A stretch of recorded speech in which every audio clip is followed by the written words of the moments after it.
Historicamente, nós temos uma correlação inversa entre a taxa Selic e o Ibovespa, como nós conseguimos ver nesse gráfico aqui embaixo. Em azul nós temos o Ibovespa e nessa linha mais laranja nós temos a taxa de juros. Em momentos em que a taxa de juros estava aqui bem elevada, o Ibovespa estava performando bem abaixo. Mas logo que acontece uma redução na taxa de juros, nós vemos o Ibovespa se projetando para cima. E é justamente isso que nós conseguimos ver historicamente olhando esse intervalo de 10 anos. Isso aqui se projeta ao longo de todo o período. E até o momento já aconteceram dois cortes. A taxa Selic caiu de 3,75 para 12,75 e fica o questionamento se esse é o momento de estarmos olhando para as small caps. São empresas de menor valor no mercado, cerca de 10 bilhões, abaixo de 10 bilhões no caso, e que apresentam um grande potencial de valorização, principalmente nesse momento de redução da taxa de juros.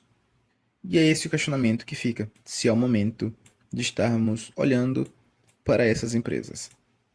E é sobre isso que nós vamos falar no vídeo de hoje. Se nós vemos aqui no acumulado dos meses de 2023, de março até junho, nós vemos que não somente o Ibovespa, mas também as small caps tiveram uma valorização bem interessante, tiveram um salto, e o small está até acima do Ibovespa. No entanto, de agosto a setembro, que foi quando começou a ser realizados os cortes na taxa Selic, as ações começaram a derreter e caíram mais ainda a partir do segundo corte que aconteceu em setembro. E fica o questionamento: com o corte na taxa Selic, por que a bolsa também está caindo? A gente vê até a valorização, né, com essa correção aqui que aconteceu, que de apenas 5,7% para as small caps e de 5,8% para o Ibovespa. Mas isso aqui basicamente por conta do ritmo que os cortes vêm sendo realizados abaixo da expectativa que o mercado estava depositando.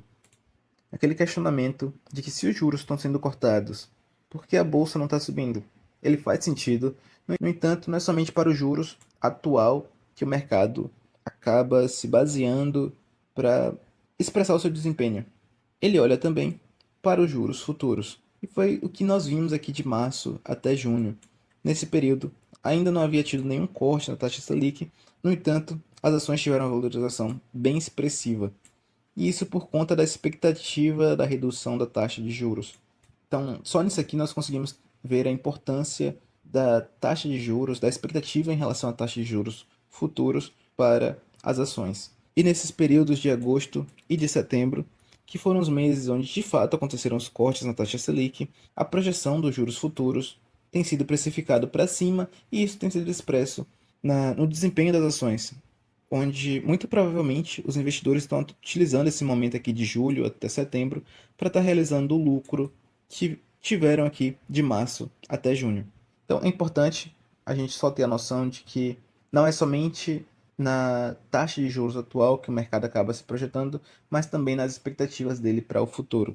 E é justamente o que nós vemos aqui no resto da matéria. Em se confirmando o cenário esperado, os membros do comitê unanimemente anteveem uma redução de mesma magnitude, ou seja, ainda abaixo das expectativas dos investidores, nas próximas reuniões e avaliam que esse é o ritmo apropriado para manter a política monetária.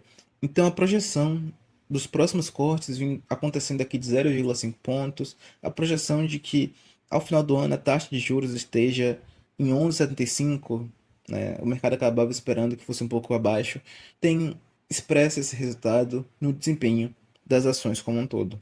Mas apesar de tudo isso, o índice do Small ele continua operando positivamente. No acumulado de 2023, nós vemos que 75 small caps tiveram valorizações bem expressivas, né, sendo que as 10 primeiras já acumulam um ganho de 80%. E nós conseguimos aqui ver nessa imagem valorização de 200%, 126%. Não tivemos somente ganhos, a gente vê aqui nesse outro lado algumas que tiveram um desempenho negativo, mas as valorizações continuam sendo bem expressivas. Não tem para onde fugir, o questionamento acaba ficando de para onde vão as small caps daqui para frente. Nós não temos uma resposta exata, além de olhar para o passado, o que nós temos de histórico, né? E a tendência é justamente de continuar caminhando em direção oposta aos juros futuros. Isso até o final do ano. Não tem como a gente está prevendo o ritmo que vai estar acontecendo, mas os cortes já estão sendo feitos.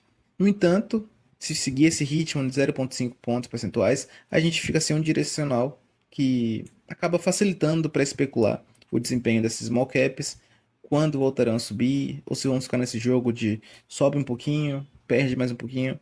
O mais importante é ficar atento a essa tendência histórica de caminhar em posições em direções opostas e de que os cortes, como já havia comentado, já estão sendo feitos. E se tratando do desempenho das ações na B3, que é a Bolsa Brasileira, a gente tem que olhar também para os investimentos estrangeiros, que corresponde a cerca de 55% das movimentações que acontecem diariamente. E nós vemos aqui que de agosto até setembro, até por conta dessa quebra de expectativa, que nós vemos é mais uma retirada do capital estrangeiro da bolsa. Isso aqui acaba impactando. A gente vê aqui que no dia 21 de setembro, esse movimento foi de menos 1 bilhão e 300.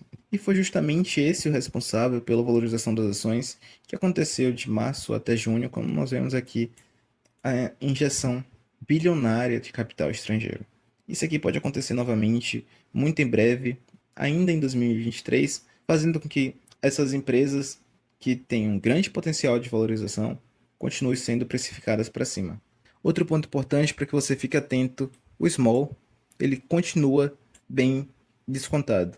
A gente vê que atualmente ele está sendo negociado a 6,2 vezes o seu EV/EBITDA, quando a sua média histórica é de 10,2 vezes.